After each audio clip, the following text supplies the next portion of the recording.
Pues después de que arrancó la invasión de Rusia a Ucrania y llegaron las famosísimas sanciones de Estados Unidos y Europa en contra de Rusia, bueno, lo cierto es que los rusos empezaron a acumular muy fuertes pérdidas, ¿no? No debe minimizarse este golpe económico que lanzó pues todo el mundo occidental en contra de este solo país. Empezaron a, bueno, decomisarle miles de millones de dólares y de rublos en Europa, empezaron a nacionalizar empresas rusas en toda Europa, empezaron a dejar de comprar gas y petróleo, y empezaron un gigantesco boicot que efectivamente empezó a generar una muy fuerte crisis económica en aquel país.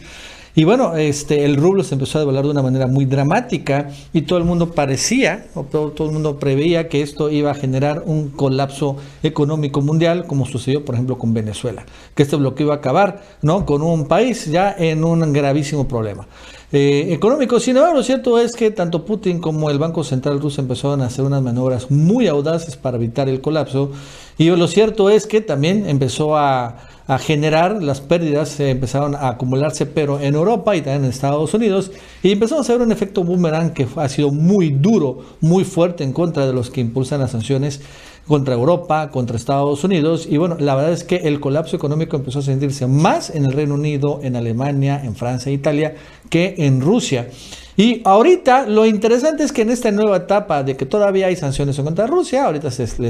G7 tiene la idea de imponer un precio al tope, un tope al precio ruso, al precio del petróleo ruso, y también imponer precios topes al gas ruso. En realidad, ¿no? Ya Rusia ha diversificado más su exportación. La India y la China han empezado a ser muy importantes compradores de los energéticos de este país en nuevas sociedades muy importantes. Y ahora vemos que Rusia está a punto de recuperar todas las pérdidas que los dejaron las sanciones económicas. O sea que todo lo que hizo Estados Unidos y Europa para doblegar a Rusia no sirvió en absoluto, fue absolutamente en vano, y lo único que generaron fue una gran crisis económica que sí se está resintiendo en Europa y en Estados Unidos, con ya tasas de inflación más de 10%, y que bueno, con ya la previsión de una recesión el próximo año. Y lo cierto es que los rusos, pues ya recuperados y mucho mejor blindados económicamente, la verdad es que se nota un futuro mucho más promisorio que los occidentales. Bueno, esto más nos va a contar Jesús López Almejo. Jesús, ¿qué tal? ¿Cómo estás? Buenas tardes. Hola, ¿qué tal, Nacho? Se acerca el invierno, llega el final del año 2022 y mucha gente y muchos analistas entre esa gente se preguntan por qué Rusia no se ha caído económicamente, por qué no se ha debilitado como lo prometiera Joe Biden a inicios del año. El periodista argentino Bruno Sgarcini tiene parte de las respuestas. Dice en su cuenta oficial de Twitter que Rusia está cerca de recuperar parte de las reservas congeladas por Estados Unidos y el G7, ya que ganó más de 100 mil millones de dólares gracias a sus ventas de petróleo. Y esto de acuerdo a lo que dice el CREA, este Centro de Estudios de Energía, que pues prácticamente analiza lo que se ha perdido o lo que se ha ganado a partir de estas sanciones. En sus reflexiones, el periodista argentino recuerda que hay un total de unas 12.665 sanciones o medidas restrictivas activas, en su mayoría impuestas desde el 22 de febrero en contra de Rusia.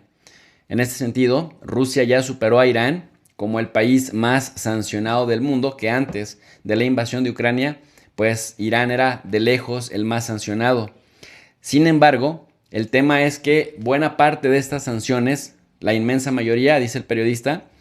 se dirigen contra individuos, como negarles el acceso a los visados, negarles el acceso al territorio europeo, por ejemplo, a Estados Unidos o Canadá, negarles también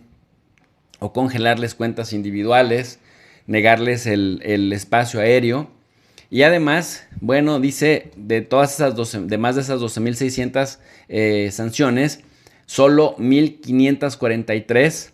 se dirigen contra entidades que son empresas o agencias gubernamentales. En ese orden de idea, esta es la razón por la cual pues no se ha visto, digamos, tan afectado en el término estructural. Sin embargo, recuerda también el periodista que si bien Estados Unidos y la Unión Europea no tocaron a las empresas claves de energía de Rusia como Gazprom, Rosneft, pues sí sacaron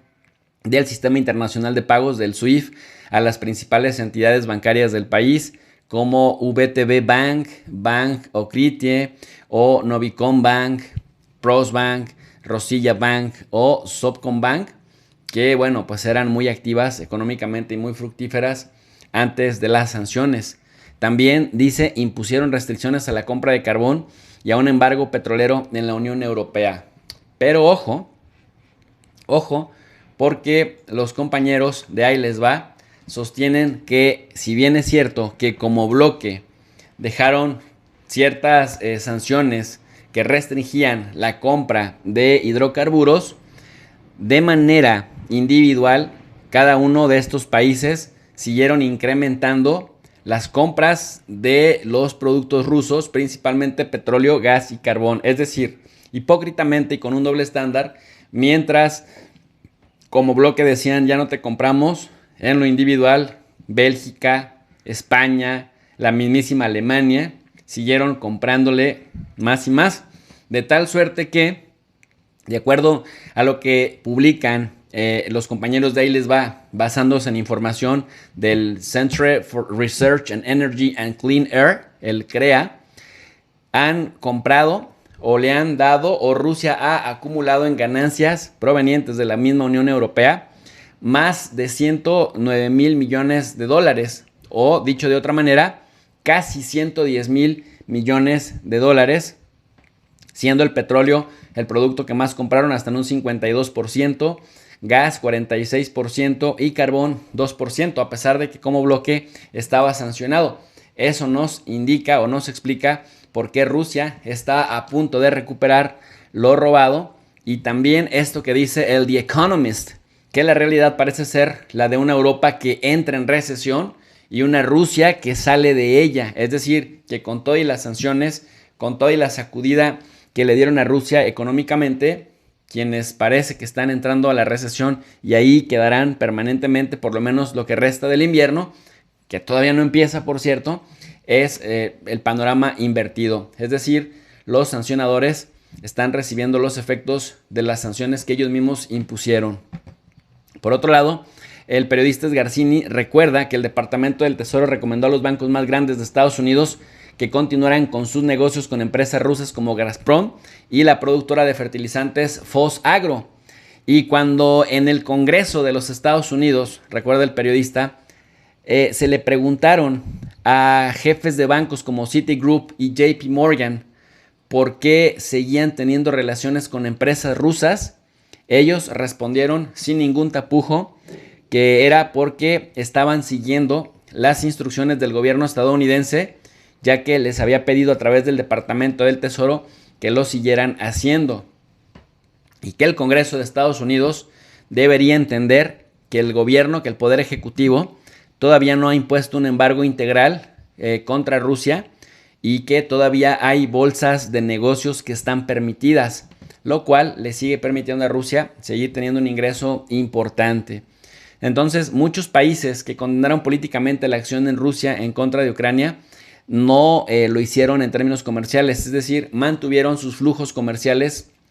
como ya lo vimos en el caso de Europa, pero también hay 3 países claves en los que Rusia se ha estado apoyando: Turquía, la India y China, que valga decir, Bloomberg también sacó una publicación reciente en la que demuestra, siguiendo digamos las rutas de los barcos que salen cargados con hidrocarburos desde puertos rusos, que dicen que se han